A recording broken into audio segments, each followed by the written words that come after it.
কোরআনে বর্ণিত 7টি ভবিষ্যৎ প্রযুক্তি যা বিজ্ঞানীদের হতবাক করে দেয়। মাত্র 1 শতাব্দী আগেও ভিডিও কলের কথা কল্পনা করা যেত না।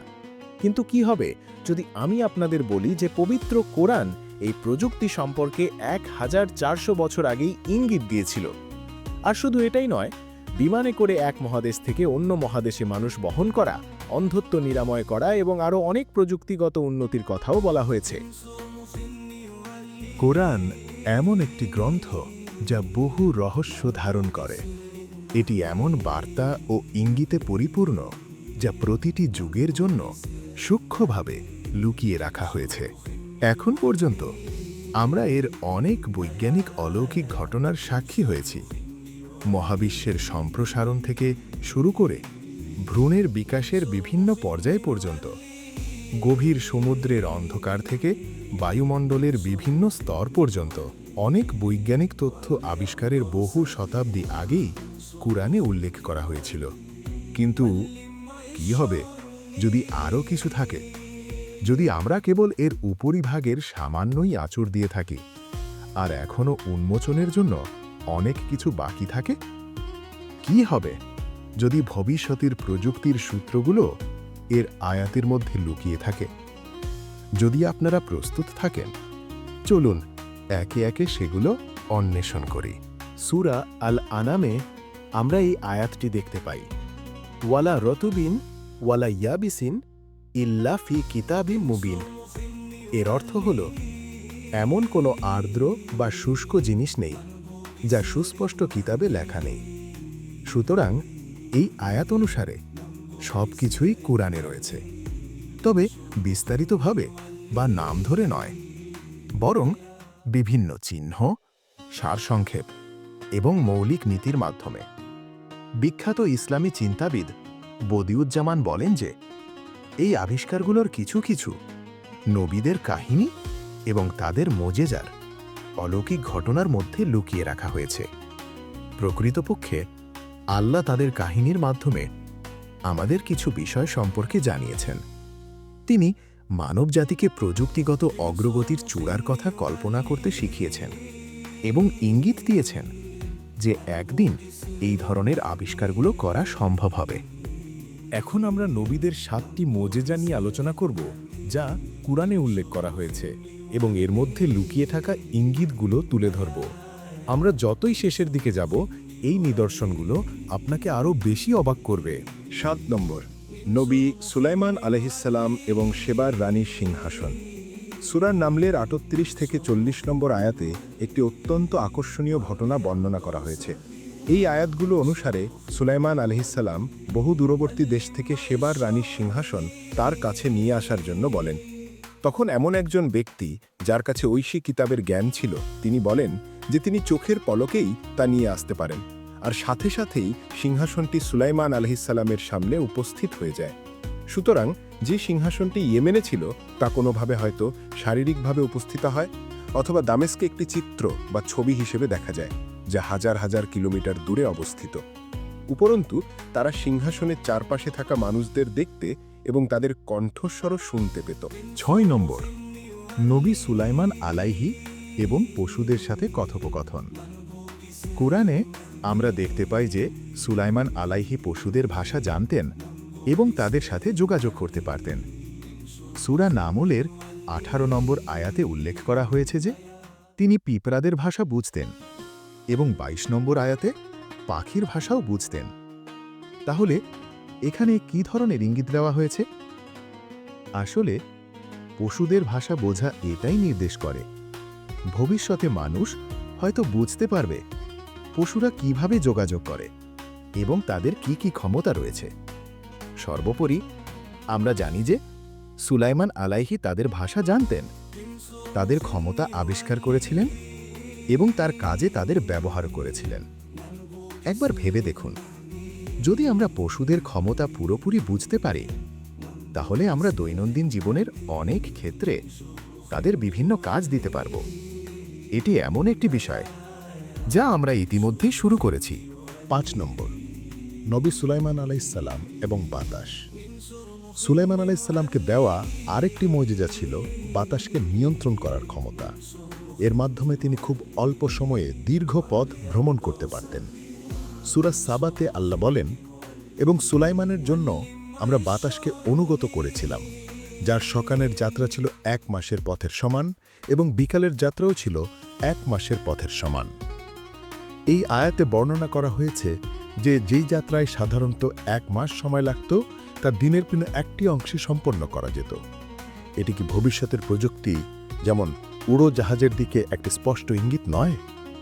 ভেবে দেখুন, আজ নতুন প্রযুক্তির সাহায্যে আমরা বাতাসকে কিভাবে ব্যবহার করতে হয় তা গণনা করি, সঠিক উপকরণগুলো একত্রিত করে উড়োজাহাজ তৈরি করি। ঠিক যেমনটি আয়াত ইঙ্গিত দেওয়া হয়েছে, আমরা এখন দীর্ঘযাত্রা মাত্র কয়েক ঘন্টার মধ্যে সম্পন্ন করি। 4 নম্বর, নবী ইব্রাহিম আলাইহিসসালাম এবং আগুন। আরেকটি মোজেজা ছিল যখন ইব্রাহিম আলাইহিসসালামকে আগুনে নিক্ষেপ করা হয়েছিল, কিন্তু আগুন তাকে পোড়াতে পারেনি। অত্যাচারী শাসক নমরুদ তার প্রতি ক্রুদ্ধ হয়ে তার লোকদের একটি বিশাল আগুন প্রস্তুত করার নির্দেশ দেয়।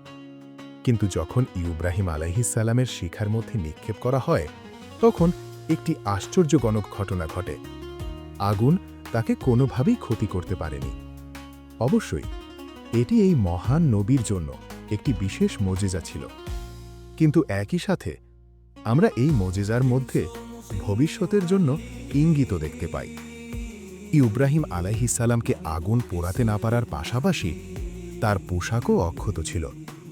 এটি আবারও মানবজাতিকে একটি লক্ষ্য দেয় যে ভবিষ্যতে অগ্নি প্রতিরোধী উপকরণ তৈরি করা যেতে পারে, যা মানুষকে আগুনের শিখা থেকে রক্ষা করবে।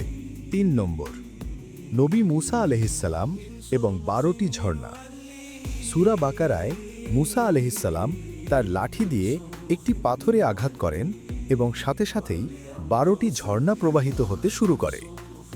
একবার কল্পনা করুন, একটি লাঠির সামান্য স্পর্শে একটি শুষ্ক নির্জীব পাথর, যা এক মরুভূমির মাঝে পড়েছিল, তা প্রচুর পানির উৎসে পরিণত হল।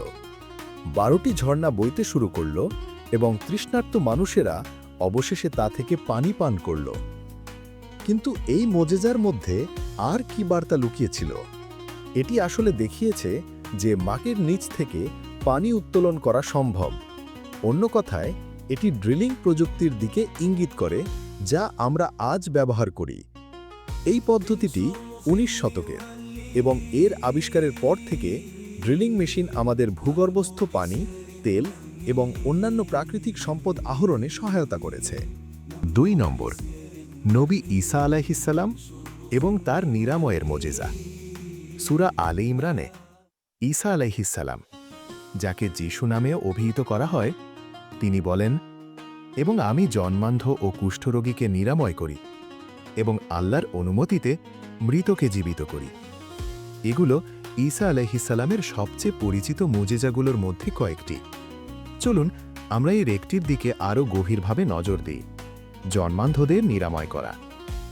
আজ জিন থেরাপি এবং স্টেম সেল চিকিৎসার মতো অগ্রগতির মাধ্যমে জন্মগত অন্ধত্বের কিছু রূপ বাস্তবে নিরাময় করা সম্ভব। আবার 20 শতক পর্যন্ত কুষ্ঠরোগের কোনো প্রতিকার ছিল না, কিন্তু আজ এটি 6 মাস থেকে 2 বছরের মধ্যে নির্দিষ্ট কিছু ঔষধের মাধ্যমে চিকিৎসা করা সম্ভব। বদিউজ্জামান ব্যাখ্যা করেন যে এই আয়াত কি বার্তা দেয়, এমনকি সবচেয়ে দীর্ঘস্থায়ী রোগ এবং গুরুতর স্বাস্থ্য সমস্যারও সমাধান রয়েছে। অসুস্থতা যাই হোক না কেন, একটি নিরাময় সম্ভব। অনুসন্ধান চালিয়ে যান এবং আপনারা তা খুঁজে পাবেন। 1 নম্বর, নবী সুলাইমান আলাইহিসসালাম এবং জিন। সবশেষ এবং সবচেয়ে আশ্চর্যজনক নিদর্শনটি হল সুলাইমান আলাইহিসসালামের জিনদেরকে তার আদেশের অধীনে আনার এবং তাদের ভালোর জন্য কাজ করানোর মোজেজা। আল্লাহর ইচ্ছায় সুলাইমান আলাইহিসসালাম জিনদের দিয়ে সমুদ্রে ডুব দিয়ে মূল্যবান রত্ন বের করে আনাতেন, বিশাল বিশাল অট্টালিকা নির্মাণ করাতেন এবং তাদের দিয়ে সব ধরনের কঠিন কাজ করিয়ে নিতেন। বদিউজ্জামান বলেন যে এই মোজেজাগুলোতে অনেক নিদর্শন রয়েছে এবং জিনদের বাস্তবে নিয়ন্ত্রণ করা সম্ভব হতে পারে এবং তারা তাদের কাজে মানুষের দাস হয়ে উঠতে পারে। এই পর্যায়ে আপনারা হয়তো ভাবছেন, কুরআন কেন এই বিষয়গুলো স্পষ্টভাবে উল্লেখ করেনি?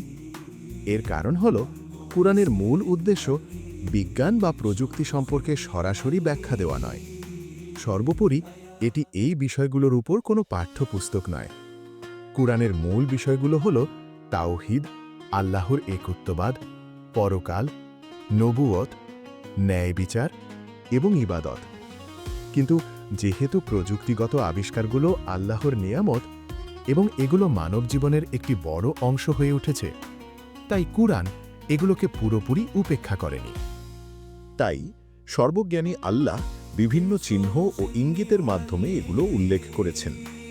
এর আরও দুটি গুরুত্বপূর্ণ কারণ রয়েছে। প্রথমত, যদি প্রযুক্তিগত আবিষ্কার এবং বৈজ্ঞানিক তথ্য সরাসরি কুরআনে উল্লেখ করা হতো, তবে এটি কেবল গত 1 বা 2 শতাব্দের মানুষের জন্যই প্রযোজ্য হতো এবং পূর্ববর্তী 12 শতাব্দের মানুষেরা এটি পুরোপুরি বুঝতে পারত না। দ্বিতীয়ত, যদি সবকিছু স্পষ্ট করে দেওয়া হতো, তাহলে এটি পরীক্ষার ধারণার পরিপন্থী হতো। আমরা জানি জীবন একটি পরীক্ষা। যদি সবকিছু স্পষ্ট করে দেওয়া হয়, তবে অবিশ্বাসের কোনো সুযোগ থাকবে না। সবাই বিশ্বাস করত এবং এটি স্বাধীন ইচ্ছার উদ্দেশ্যকেই নষ্ট করে দিত। এই কারণেই এই বিষয়গুলো এমনভাবে উল্লেখ করা হয়েছে যা মানুষকে চিন্তা করতে, অনুসন্ধান করতে এবং নিজেদের জন্য সিদ্ধান্ত নিতে সুযোগ দেয়। এই সমস্ত নিদর্শন আমাদের একটি স্পষ্ট বার্তা দেয়। এটি কোনো মানুষের কথা হতে পারে না। কোনো মানুষ নিজে থেকে এমন তথ্য দিতে পারে না যা সব যুগের এবং সব স্থানের মানুষের জন্য প্রযোজ্য। এই কথাগুলো কেবল সেই স্রষ্টারই হতে পারে, যিনি সবকিছুকে শূন্য থেকে সৃষ্টি করেছেন, যিনি সময় ও স্থানের ঊর্ধ্বে এবং যিনি সবকিছু জানেন। আর তিনি হলেন আল্লাহ। আমরা হয়তো কুরআনের মোজেজাগুলোর একটি ক্ষুদ্র অংশই আবিষ্কার করতে পেরেছি, এবং যতই নতুন আবিষ্কার হবে, আমরা হয়তো এই চিরন্তন গ্রন্থের মধ্যে আরও অনেক লুকানো মোজেজা খুঁজে পাব। আর যখন তা ঘটবে, তখন কিছু মানুষের ঈমান আরও শক্তিশালী হবে, আর অন্যরা সত্যকে অস্বীকার করার জন্য অজুহাত খুঁজতেই থাকবে।